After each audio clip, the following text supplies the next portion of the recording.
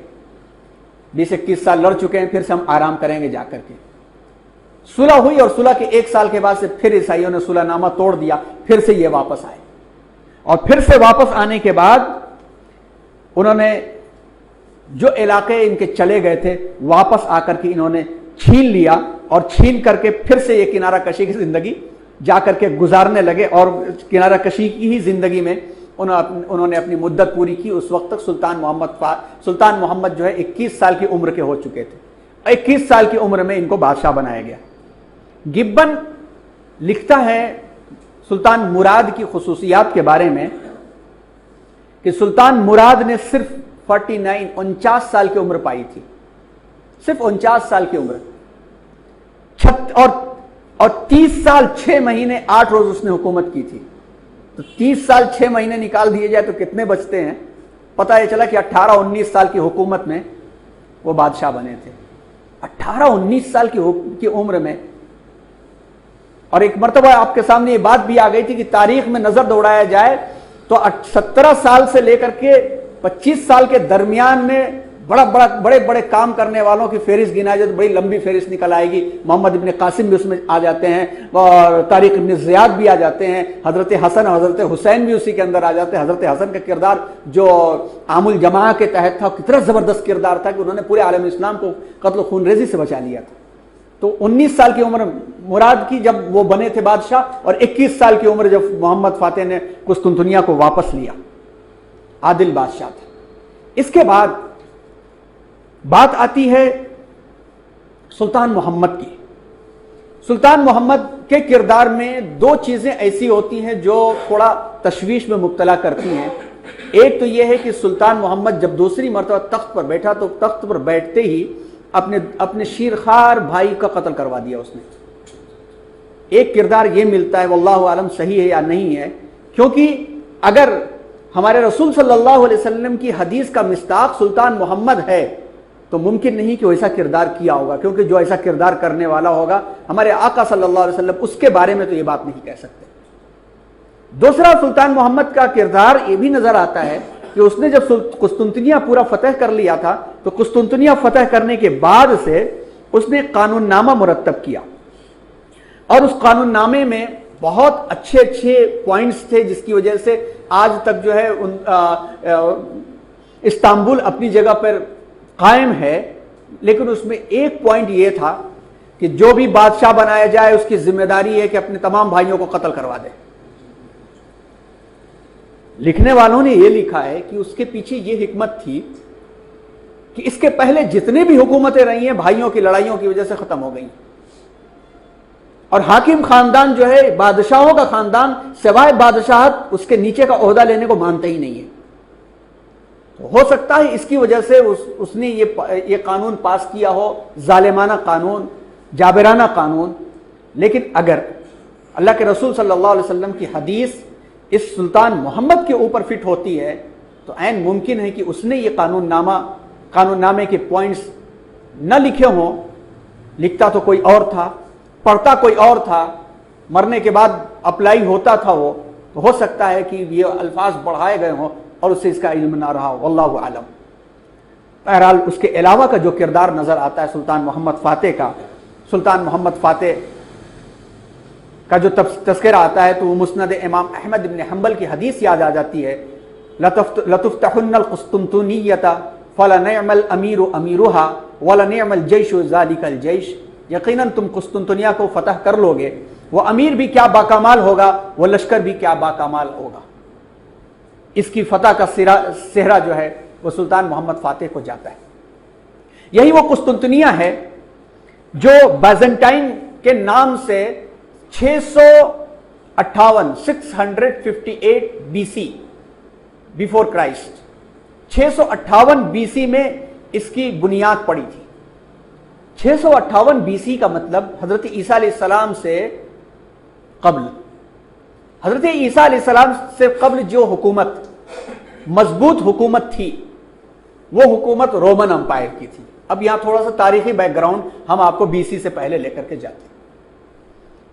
حضرت عیسیٰ علیہ السلام نے جب دعوت دینا شروع کیا تھا اور اس دعوت کے خلاف یہود ہو گئے تھے، تو یہود جس حکومت کے ماتحت تھے وہ رومن امپائر تھے، اور انہوں نے رومن امپائر کے سامنے یہ پروپیگنڈا کیا، نیوز خبریں بنا بنا کر کے کہ انہو فوضا، وہ باغی ہو چکا ہے اور نوجوانوں کو حکومت کے خلاف جمع کر رہا ہے۔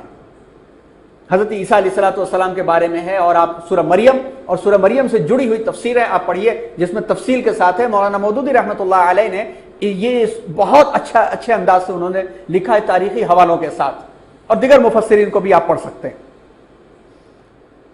یہود نے حضرت مریم علیہ السلام پر الزام لگایا تھا۔ اچھا، ہم سب جانتے ہیں کہ حضرت عیسیٰ علیہ السلام بھی یہودی خاندان میں پیدا ہوئے تھے، یہودی خاندان میں پیدا ہوئے تھے۔ یہودی خاندان کی ایک شاخ تھی جو حضرت یعقوب علیہ السلام کے بیٹے جو تھے حضرت لاوا ابن یعقوب، حضرت لاوا جو یعقوب علیہ السلام کے بیٹے تھے، وہ خاندان عبادت گاہوں کی خدمت کے لیے لگ گیا تھا جب وہ مصر میں آئے تھے۔ شاید ہم الٹے جا رہے ہیں، ذرا سیدھے کی طرف سے آ جائے تو آپ کے ذہن اور کھل جائے۔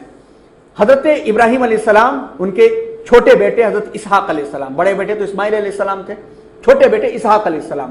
اسحاق علیہ السلام سیریا اور اس کے اطراف کے علاقے میں ان کا علاقہ تھا، ان کے بیٹے حضرت یعقوب علیہ السلام، یعقوب علیہ السلام کنعان کے علاقے میں وہ رہے وہاں پر۔ ان کے 12 بیٹے، بڑے بیٹے کا نام یہودا، 11ویں بیٹے کا نام یوسف، 12ویں بیٹے کا نام بنیامین۔ سورہ یوسف میں یہ تفصیلیں مل جائیں گی۔ بیٹوں نے حضرت یوسف علیہ السلام کو اٹھا کے کنویں میں ڈال دیا، وہاں سے وہ مصر پہنچ گئے، اور اللہ تبارک و تعالیٰ نے مصر کے بازار میں ان کو نیلام کروایا، اور دنیا نے دیکھا کہ وہ بادشاہ وقت مصر کے بن گئے 12ویں صدی قبل مسیح کے اندر۔ قحط سالی کی وجہ سے بھائی لوگ آئے، اور بعد میں حضرت یوسف علیہ السلام جب ظاہر ہو گئے کہ میں ہی یوسف ہوں اور یہ میرا بھائی ہے کہہ کر کے جب ظاہر ہو گئے، تو پھر حضرت یوسف علیہ السلام نے پورے خاندان کو کنعان سے بلا لیا، سارے بھائی اور ان کے بچے سب آ گئے۔ وہاں پہ الگ الگ عہدے دے دیے گئے، جس میں سے لاوا جو حضرت یعقوب علیہ السلام کے بیٹوں میں سے ایک بیٹے تھے، یہ دین کی اور مسجدوں کی خدمت کے لیے یہ لگ گئے، جس کو مجاور کہا جاتا ہے۔ مجاور کا مطلب یہ نہیں کہ جو آج کل مشہور ہے، مجاور کا مطلب ہوتا ہے اللہ والے اور اللہ کے گھر کے آس پاس رہ کے خدمت کرنے والے، جوار پڑوس کو کہتے ہیں نا، تو اسی سے مجاور کا لفظ بنا ہے، تو انہی میں سے رہ گئے۔ حضرت یوسف علیہ السلام کے بعد فرعون کے ذریعے سے فرعون کا خاندان عروج میں آیا، حضرت یوسف علیہ السلام کا خاندان ختم ہوا، ظلم و ستم کا جب بازار گرم ہوا تو اللہ تعالیٰ نے حضرت موسیٰ علیہ السلام کو بھیجا۔ حضرت موسیٰ علیہ السلام کے بعد حضرت داؤد علیہ السلام کا زمانہ آیا، سلیمان علیہ السلام کا زمانہ آیا، اور سلیمان علیہ السلام کے زمانہ ختم ہوتے ہوتے تک بیت المقدس اور جو ہے ہیکل سلیمانی اپنی پوری شکل لے چکا۔ تو بیت المقدس کے خدمت گزاروں کے اندر حضرت لاوا کے خاندان کے لوگ تھے، جس کا نام تھا بنو ماسان۔ بنو ماسان کے لوگ وہاں پہ خدمت کرتے تھے، اور وہ سلسلہ چلا۔ حضرت سلیمان علیہ السلام کے بعد حکومت 2 حصے میں جب تقسیم ہو گئی تو حکومتیں اپنی رہیں، کچھ خاندان لڑتے رہے، ختم ہوتے رہے، لیکن بنو ماسان جو ہے بیت المقدس سے جڑے رہے، بیت المقدس سے جڑے رہے، اور یہ 7ویں صدی قبل مسیحی تک کا زمانہ آ گیا۔ 7ویں صدی قبل مسیحی کے زمانے کے اندر بخت نصر نے آ کر کے بیت المقدس کو بڑا نقصان پہنچایا، بیت المقدس کو ڈھا دیا، گرا دیا۔ تو بنو ماسان وہاں سے بھاگ کر کے ایک گاؤں میں آ کر کے انہوں نے گھر بنایا، جس گاؤں کا نام تھا نصرانہ یا ناصرانہ۔ گاؤں کا نام تھا نصرانہ یا ناصرانہ، اسی گاؤں میں آ کر کے وہ رہنے لگے۔ اسی بنو ماسان خاندان میں سے عمران نام کے ایک شخص پیدا ہوئے، اور عمران کے یہاں، اور وہ لوگ جہاں پر بھی تھے وہاں عبادت گاہ کے خدمت گزار ہی تھے۔ عمران کی بیوی نے یہ منت مانگی کہ اللہ میرا بیٹا ہوگا تو میں اس کو وقف کر دوں گی کہ اللہ کے گھر کی خدمت کرے۔ انہوں نے بیٹا نیت نظر مانا اور پیدا ہوئی بیٹی، اور انہوں نے کہا اللہ میں نے تو نیت مانا تھا، بہرحال میں اپنی بیٹی کو محراب مسجد میں یعنی عبادت خانہ میں وہاں لا کر کے رکھتی ہوں۔ اور اس بیٹی کا نام تھا حضرت مریم علیہ السلام۔ اس بیٹی کے پھوپھا تھے حضرت زکریا علیہ السلام جو نبی وقت تھے، اور پھوپھا دیکھ ریکھ کرتے تھے۔ اور اس کے بعد حضرت مریم علیہ السلام جب بڑی ہوئیں تو وہ وقت آیا کہ حضرت جبریل علیہ السلام کے ذریعے سے اللہ تعالیٰ نے پھونک مروائی، اور پھر جو ہے حضرت عیسیٰ علیہ السلام اپنی ماں پاک دامن ماں کے پیٹ سے پیدا ہوئے، اور پورا سلسلہ جو ہے حضرت مریم علیہ السلام کے نام سے جو سورہ مریم نازل ہے اس میں مل جائے گا. تو اس بیک گراؤنڈ سے آپ کو اندازہ ہوا کہ حضرت عیسیٰ علیہ السلام بھی یہودی خاندان میں پیدا ہوئے تھے. حضرت عیسیٰ علیہ السلام کو لے کر کے ان کی ماں جب آئی تو سب سے پہلا اعتراض کرنے والے یہودی تھے کہ کیا ہے یہ مریم عمران کی بیٹی, یہ کیا ہے؟ نہ تو تمہارے باپ اس طرح قسم تھے, یا نہ تو تمہارے بھائی اس قسم کے تھے, نہ تو تمہارے باپ دادا اس قسم کے تھے. تو انہوں نے اشارہ کیا, حضرت عیسیٰ علیہ السلام نے گود میں بولنا شروع کیا, انی عبداللہ, میں اللہ کا بندہ ہوں. اور اس کے بعد سے 12 سال تک وہ چھپائے رہی, جس کے بارے میں بعض مورخین لکھتے ہیں کہ اس 12 سال کے عرصے میں ان کا گزر کشمیر سے بھی ہوا. یہ سلسلے سارے تذکرے گزر چکے.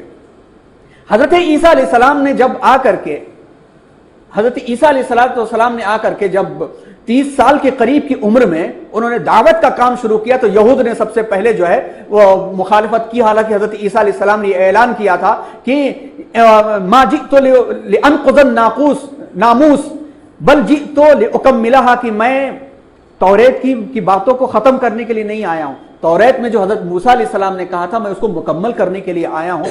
مگر یہودیوں نے جو حکومت وقت تھی, حکومت وقت کو بہت چڑھایا اور رومیوں کو کہ یہ باغی ہو چکا ہے, اور رومیوں نے ان کی بات کو سنا, ان کے واویلے سنے, ان کے ہنگامے سنے. جو واویلے ہنگامے آج دیکھے جاتے ہیں اسی پر فیصلے ہوتے ہیں نا, بالکل اسی طرح سے وہ چڑھ جایا کرتے تھے. ہنگامے, شور ہنگامے, حکومت عاجز ہو کر کے فیصلہ ان کے حق میں دے دیا کرتی تھی. تو حکومت جب فیصلہ ان کے حق میں ہو گیا تو حضرت عیسیٰ علیہ السلام کو انہوں نے سولی پر چڑھانے کی کوشش کیا. اور شام کا جھٹپٹا ہو رہا تھا, جمعے کا ہی دن تھا, ان کو معلوم ہے کہ ہفتہ اتوار یہ کام نہیں کرتے, اور اگر آج یہ کام نہیں ہوا تو کہیں ایسا نہ ہو کہ 2 دن کے بعد فیصلہ بدل جائے, سچائی سامنے آ جائے. تو جلدی کر کے حضرت عیسیٰ علیہ السلام کو ہکا کے لے جا رہے تھے. اور اس زمانے کا دستور یہ تھا کہ صلیب اپنے کندھے پر رکھی جاتی تھی. تو شام کے جھٹپٹے میں ایک جو ہے دمقرس نام کا جو شخص تھا وہ بہت ہی زیادہ ظلم میں آگے تھا, اور مشابہت میں اور کٹ کادی میں حضرت عیسیٰ علیہ السلام کی طرح سے تھا. اس نے دیکھا کہ کہیں ایسا نہ ہو کہ یہ اس بوجھ کو نہ اٹھا سکے. اس نے اپنے کندھے پہ بوجھ کو اٹھایا. اللہ تبارک و تعالیٰ حضرت عیسیٰ علیہ السلام کو آسمان پہ اٹھایا, اور بعد میں جب وہ اندھیرے میں وہاں پہنچا تو اسی کو اصل سمجھ کر کے سولی پر چڑھا دیا گیا. یہ واقعہ سارے اس سلسلے میں ہوئے تھے. جو حکومت رومن تھی, بعد میں بہت زیادہ ظلم ہوا حضرت عیسیٰ علیہ السلام کے ماننے والوں پر. لیکن جب سینٹ پال وجود میں آیا اور سینٹ پال نے آ کر کے عیسائیت کے کانسیپٹ کو بدل دیا, تو رومن امپائر میں سب سے پہلے جو تھا بادشاہ بازنطینین حکومت کا کانسٹینٹینوپل, جو سب سے بڑا گریٹ کانسٹینٹینوپل تھا, اس نے عیسائی حکومت قبول کر لیا. سن 330 عیسوی میں رومی حکومت عیسائی حکومت بن گئی. اور عیسائی حکومت جب بنی تو اس کا پھیلاؤ, اب دیکھیے پھیلاؤ بڑھتا چلا گیا, اور اس کے بعد سے اس کا دائرہ کار 14ویں صدی تک باقی رہا, کبھی کم کبھی زیادہ. رومن شہنشاہ کو کانسٹینٹینو فرسٹ نے اپنا دارالحکومت روم سے اس نے جو ہے بازنٹائن یعنی کانسٹینٹینوپل یعنی قسطنطنیہ میں منتقل کر لیا. جب وہاں منتقل کیا تو اس نے بازنٹائن سے نام چینج کر کے کانسٹینٹینوپل اس کا نام رکھا, جو عربوں کے ہاں قسطنطنیہ کے نام سے یہ رہا, اور یہ حکومت باقی رہی. اور 13ویں صدی تک اس شہر نے بہت ترقی کی اور یہ شہر بڑا مشہور رہا. 6 صدی عیسوی, آپ جانتے ہیں کہ 6 صدی عیسوی کون سی صدی ہے؟ حضور اکرم صلی اللہ علیہ وسلم کی ولادت باسعادت کی سن 571 یعنی 6 صدی عیسوی تھا. عروج کا زمانہ تھا, اور 2 ہی دنیا کے اندر بڑی حکومتیں تھی, ایک ادھر رومن امپائر, ادھر پرشین امپائر. تو رومن امپائر زیادہ غالب رہتے تھے, اور خصوصاً بادشاہ جو جسٹنین کا جو دور تھا وہ سب سے زیادہ عروج کا دور تھا. جب آپ تاریخ کی تہوں میں جائیں گے تو کڑیاں جڑیں گی. اصحاب کہف کا جب واقعہ پڑھیں گے تو اس بادشاہ کا تذکرہ آئے گا. اصحاب کہف نے بھی تو عیسائیت قبول کیا تھا, اور اس وقت کے ظلم سے بھاگ کر کے غار میں پناہ لی تھی, اور 300 سال کے بعد سے پورا علاقہ اسلام میں داخل ہو گیا تھا. یعنی حضرت عیسیٰ علیہ السلام کی دعوت پر اس نے لبیک کہا تھا. تو یہی بادشاہ تھا جس نے ان کے مقبرے پر مسجد تعمیر کی تھی. قرآن سورہ کہف میں اس کا تذکرہ ہے. لیکن 7ویں صدی میں یہ زوال پذیر ہونے لگی, اور اس کے بعد سے عالم اسلام کے ساتھ کلیش شروع ہو گیا. 7ویں صدی کے اختتام ہوتے تک شمالی افریقہ, مصر, شام, فلسطین, یہ سارے کے سارے علاقے عربوں کے پاس چلے آئے. یعنی حضرت عمرو بن العاص مصر کی طرف گئے. حضرت عمر رضی اللہ تعالیٰ عنہ کے زمانے میں اکثر علاقے ان کے ختم ہو گئے. قسطنطنیہ یعنی آج کا استنبول شہر جو ہے ایک اہم شہر تھا. ارطغرل کی اولاد خلافت عثمانیہ کے سلطان جو تھے وہ فتح تو کر رہے تھے، لیکن ابھی انہوں نے یورپ میں قدم نہیں رکھا تھا. یورپ میں قدم رکھنے کے لیے یورپ کا دروازہ تھا یہ قسطنطنیہ، یعنی جو آج شہر استنبول کہا جاتا ہے. بہت مشہور اس کی فصیل تھی. آپ جانتے ہیں کہ تاریخ میں جنگیں 3 طریقے سے جیتی گئی ہیں. پہلے شروع میں موٹی موٹی دیواریں بنا کر کے، اور موٹی دیواریں بنا کر کے کمزور سے کمزور بادشاہ بھی بڑی بڑی فوجوں کو باہر روک لیا کرتے تھے. 6 مہینے، سال بھر، 2 سال، 3 سال تک گھیراؤ چلا کرتا تھا. بالآخر ان کا کھانے پینے کا سامان ختم ہو جاتا تو بھاگ جاتے تھے. چائنا کی دیوار کو دیکھ لیجئے، اسی طرح سے استنبول کی چاروں طرف کی دیوار کو دیکھ لیجئے. اور توپ اور ہوائی جہازوں سے پہلے ہر شہر کے چاروں طرف دیواریں ہوا کرتی تھی. دوسری جنگیں جیتی گئی جب بڑی بڑی توپیں وجود میں آ گئی، جن توپوں نے بڑی بڑی دیواروں کو توڑ دیا. اور تیسری جنگیں جیتی گئی ہوائی جہاز جب وجود میں آ گئے تو یہ سب کا کوئی مطلب ہی نہیں رہا. تو یہ جو استنبول شہر، قسطنطنیہ جو شہر ہے، اس پر تقریباً 30 سے زائد مرتبہ اس پر حملہ ہوا تھا، مگر یہ شہر کبھی 325 عیسوی سے لے کر کے 14ویں صدی عیسوی تک کبھی فتح نہیں ہو سکا تھا. 14 مرتبہ تو مسلمانوں نے کوشش کیا تھا.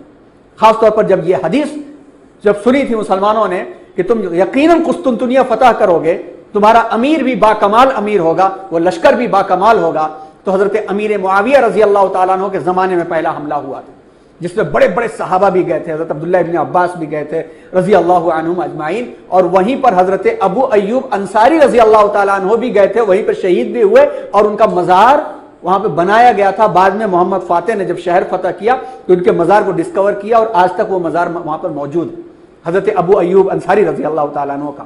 تو اموی دور کے اندر بھی کئی بادشاہوں نے، بعد میں بھی بادشاہوں نے، عثمانی سلطنت کے بادشاہوں نے 14 مرتبہ محنتیں کی لیکن کامیاب نہیں ہو سکے. ایک تو دیوار، دوسرے یہ ہے کہ یہ جو اس کا لوکیشن تھا، اس لوکیشن کے سبب اس پر کبھی کامیاب نہیں ہو پاتے تھے. آپ پہلے اس نقشے کو دیکھیے، ایریل ویو، کہ اس جگہ پر بلیک سی اور اس طرح سے بحیرہ روم، جہاں پر جس بحیرہ روم کے بیچ میں سائپرس یعنی قبرص کا ملک بھی واقع ہے، اس کے جی میڈیٹرین سی، شکریہ، میڈیٹرین سی، اس کے بیچ میں یہ جو ایک گزرگاہ ہے جس کو باسفورس کی گزرگاہ کہتے ہیں، اور آبنائے باسفورس بھی اس کو کہا جاتا ہے. باسفورس اس جگہ کے اوپر ایک کہیں پر 3 میل چوڑا ہے تو کہیں پر 7 میل چوڑا ہے، لیکن یہ ایک ایسا چھوٹا سا علاقہ ہے کہ جس چھوٹے سے علاقے کو اگر کوئی پار کر لے تو یورپ پورا شروع ہو جاتا ہے، ادھر سے ایشیا شروع ہوتا ہے. اس جگہ پر یہاں پر آبنائے باسفورس، ادھر ایشیا ادھر یورپ، اور یہاں یہ گزرگاہ کے اعتبار سے بھی، پولیٹیکل بھی اور اسی طرح سے اکنامیکل بھی اتنی اس کی اہمیت تھی کہ اس اہمیت کے پیش نظر ہر ایک چاہتا تھا کہ یہاں پر اس کا قبضہ ہو، اور یہیں پر یہ آبنائے باسفورس پر یہ شہر، ترکی شہر آج واقع ہے، اور اس کو دیکھا جا سکتا ہے انٹرنیٹ پر بھی، اور آج کل بہت سارے لوگ جا کر کے بھی دیکھ رہے ہیں. اس جگہ پر جب سلطان محمد کا زمانہ آیا تو اس وقت ہر بادشاہ نے کوشش تو کیا تھا، لیکن محمد نے کوشش اس لیے کیا کہ جو مصطفیٰ نام کے کیریکٹر کو انہوں نے انہی سلطنت عثمانیہ کے شہزادوں میں سے شمار کرتے تھے لوگ، اور ان کا تاوان دیتی تھی سلطنت عثمانیہ ان کے خرچے کو بڑھانے کے لیے انہوں نے ظالمانہ مطالبے کی.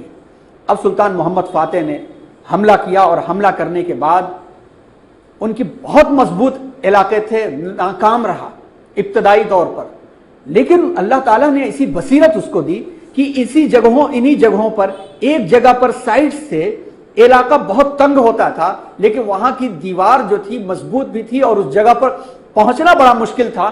سمندر کی سطح سے پہنچنا آسان تھا، لیکن سمندر کی سطح تک پہنچا کیسے جائے یہ بڑا مشکل ہوتا تھا، کیونکہ کچھ آتشی ہتھیار انہوں نے بنائے تھے کہ نلکیوں میں آگ ڈال کر کے وہ پھینکتے تھے، جس کو بہت سارے مورخین نے لکھا کہ کیسے وہ بناتے تھے. آج تک اس کے اوپر اتنی ریسرچ نہیں ہوئی کہ وہ پانی میں حصہ گرتا تھا تو پانی میں آگ لگ جاتی تھی. کئی لشکر، یعنی حضرت عثمان غنی رضی اللہ تعالیٰ عنہ کے زمانے میں جو لشکر تباہ ہوا تھا مسلمانوں کا، اسی آگ کی وجہ سے تباہ ہوا تھا. اور بھی بہادری کے بہت سارے نمونے دکھنے کو ملتے تھے.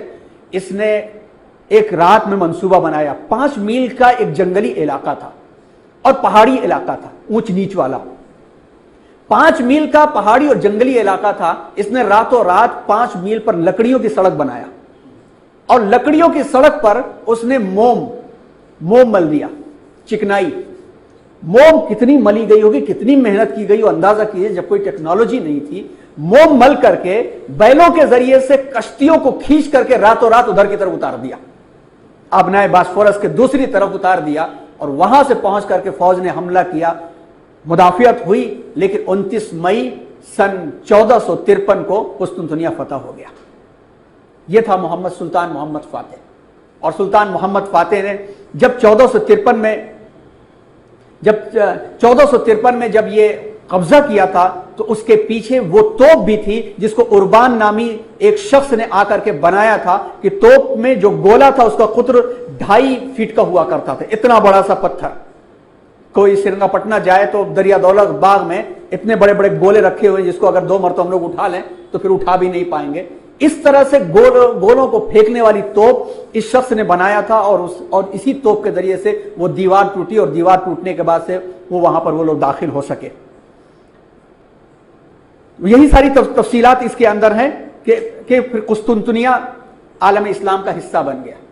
عالم اسلام کا حصہ جب بن گیا تو اس کے بعد یورپ میں بہت آگے تک مسلمان پہنچے, اور آنے والے زمانے میں 2 اور بادشاہوں نے بہت بڑا کردار ادا کیا, جس میں سے سلیم کا نام جو لیا گیا, سلیم ثانی کا نام, اس نے آگے بڑھتے ہوئے مصر, اور مصر سے آگے بڑھتے ہوئے یعنی مملوک حکومت کو بھی ختم کیا. اس کے بعد سے حجاز کی طرف آ کر کے, حجاز میں اس نے جنگ نہیں کی, حجاز میں جنگ کرنا چاہتا تھا, لیکن آپ یہ اللہ کی حکمت دیکھیے کہ جو لشکر بد نیتی سے حجاز کی طرف رخ کرتا ہے وہ تباہ ہو جاتا ہے. یہ نیک نیتی سے آگے جا رہے تھے, تو اسی لشکر میں سے ایک عالم دین نکل کر کے آئے. حالانکہ سلیم کا مزاج یہ تھا کہ اپنے سامنے سنتا نہیں تھا, کسی کو بے وجہ کاٹ دیا کرتا تھا. مگر عالم آئے اور کھڑے ہو کر کے انہوں نے کہا حج کا زمانہ قریب ہے, آپ جو ہے فرمان بھیجیے وہاں کے لوگوں کو, جو شریف مکہ ہیں ان کو فرمان بھیجیے. آپ لوگوں نے یہ سمجھا کہ اب تو یہ گئے, لیکن انہوں نے جرأت کے ساتھ جو بات کہی اس کے دل میں اتر گئی. اس نے بھیجا فرمان, اور شریف مکہ نے حکومت کو قبول کر لیا, اور حکومت کو قبول کر کے بچا کھچا جو خلافت عباسیہ کا ایک رمق چل رہا تھا, ان سے خلعت لے کر کے ان کے حوالے کر دیا. وہیں سے سلطنت عثمانیہ کے لیے. تو آخری نقطہ ہے یہ کہ سلطان سلیم ثانی مصر تک پہنچ کر کے انہوں نے حجاز مقدس تک جانے کا ارادہ کیا, لیکن اللہ والوں میں سے ایک, ان کا نام بھی صلاح الدین ہی تھا, قاضی صلاح الدین. ایک صلاح الدین نے کچھ سالوں پہلے مصر میں ہی رہ کر کے حرمین شریفین پر حملہ کرنے والوں کو طاقت سے روکا تھا. ریجینارڈ جو تھا نکل گیا تھا لشکر لے کر کے کہ حرمین شریفین کو تباہ کر دیں گے. انہوں نے جرأت کے ساتھ قدم نکالا تھا, تو وہی سبب بن گیا تھا صلیبی جنگ کا, اور وہی بیت المقدس ہاتھ میں آیا. پھر بعد میں جو واقعات ہوئے, دوسرے مصر میں یہی صلاح الدین, قاضی صلاح الدین تھے. اور یہ قاضی صلاح الدین نے ہمت کر کے بادشاہ کے پاس جا کر کے کہا, اتنی عظیم طاقت رکھ کر کے آپ اس جگہ پر کیوں جائیں, آپ ایک فرمان بھیجیے. فرمان بھیجا گیا, حرمین شریفین کے ذمہ داروں نے قبول کر لیا, اور پھر ان کو خادم الحرمین شریفین کا لقب ملا. ان کا خطبہ اسی وقت سے پڑھا جانے لگا. اور جو خلعت اور خلافت کی چیزیں عباسی خلیفہ کے پاس موجود تھی, عباسی خلیفہ کو سلطان سلیم اپنے پاس لے کر کے گیا, صرف ایک نام کی کٹ پتلی وہ تھا. عباسی خلیفہ نے تمام خلعت خلافت ان کو عطا کر دیا. یعنی سلطان سلیم کے زمانے سے عثمانی سلطنت کے بادشاہ خلیفہ کہلانے لگے, اس وقت تک خلیفہ نہیں کہلاتے تھے. اور ان کو حق حاصل ہو گیا کہ خادم الحرمین شریفین ہونے کی وجہ سے یہ خلعت عطا کر سکتے ہیں. یہی وجہ ہے کہ آپ نے پڑھا ہوگا حضرت ٹیپو سلطان شہید رحمۃ اللہ علیہ نے بھی منگوایا تھا وہاں سے, حضرت سلطان شہید رحمۃ اللہ علیہ نے بھی منگوایا تھا. تو جو کچھ بھی تبرکات تھے وہ سارے کے سارے ترکی کے پاس چلے گئے. حضور صلی اللہ علیہ وسلم کی تلوار, امامہ, منہ مبارک, یہ سارے کے سارے اس وقت چلے گئے. اور اس کے بعد سے لے کر کے 400 سال تک ترکوں کے پاس یہ خلیفہ کا لقب باقی رہا. تو یہ دور عروج کی باتیں تھیں. اس دور عروج کی باتوں کے اندر 2 کردار ہمارے سامنے نظر آتے ہیں. ایک تو جفاکش اور محنت, چاہے وہ 11 سال کی عمر ہو یا 21 سال کی عمر ہو، محلوں کے مخملوں پر ان کو نہیں پالا گیا، ان کو پہاڑیوں کے اندر تو شاہی ہے بسیرا کر پہاڑوں کی چٹانوں میں ان کو پالا گیا، لہٰذا 14 سال 15 سال کی عمر تک ہوتے ہوتے یہ چٹان کی حیثیت سے بڑے بڑے علاقوں کو سنبھالنے والے ہوتے تھے، اور اسی طرح سے 15ویں صدی کا زمانہ مکمل ہوتا ہے۔ اور یہی وہ زمانہ ہے کہ قسطنطنیہ یعنی موجودہ استنبول جیسے ہی یورپ کے ہاتھ سے نکلا تو یورپ اس تاریخ کو آج تک نہیں بھول سکا، اور یورپ نے 1553 عیسوی کو اپنے لیے ڈارک ایج کا اینڈ بتایا، اور وہیں سے اپنے جاگنے کی تاریخ کو لکھنا یورپ نے شروع کیا۔ لیکن یہ وہ پہاڑوں میں پلنے والے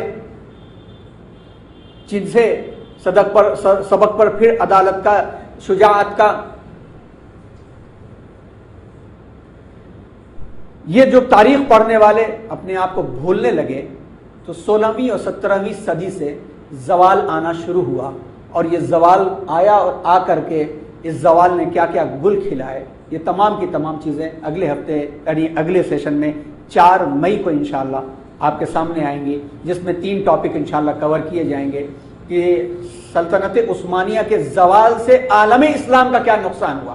خادم الحرمین شریفین بن گئے تھے نا، اب تو مذہبی طور پہ پیشوا بھی بن گئے تھے، ان کے زوال سے عالم اسلام کو کیا نقصان ہوا، ان کے زوال سے اہل ہند کا کیا نقصان ہوا، اور ان کے زوال کے پیچھے جو داستانیں تھیں سرد جنگوں کی ہو یا جنگ عظیم کی ہو، یا یہ کہ ان شاہان مملکت کے اس انداز کے اپنانے کی ہو کہ جس کے بارے میں علامہ اقبال نے کہا تھا کہ آتش کو بتاتا ہوں تقدیر امم کیا ہے، شمشیر السنا اول تاؤس و رباب آخر، ناچ و رنگ نے جب ان کو اپنے آہنگ میں اپنے ڈھنگ میں ڈھالا تو نتیجہ یہ ہوا کہ وہ فرسودہ خیالات کو یوں پکڑے ہوئے رہ گئے کہ انہوں نے اپنے ہاں پرنٹنگ پریس بھی قائم نہیں ہونے دیا، اور یورپ آگے بڑھتا چلا گیا۔ جب ان کے پاس نوجوانوں کو نہیں ملا تو یورپ جا کر کے نوجوانوں نے لیا، اور یورپ جا کر کے جب جو لے کر کے آئے اسی کو انہوں نے اپلائی کیا، جن کو ینگ ترک کہا جاتا اور خلافت ختم ہو گئی۔ یہ داستان انشاءاللہ اگلے سیشن میں 4 مارچ کو آئے گی۔ اب تشریف لائیے، اللہ تعالیٰ فضل کا معاملہ فرمائے۔ سبحان اللہ بحمدہ، سبحان اللہ العظیم۔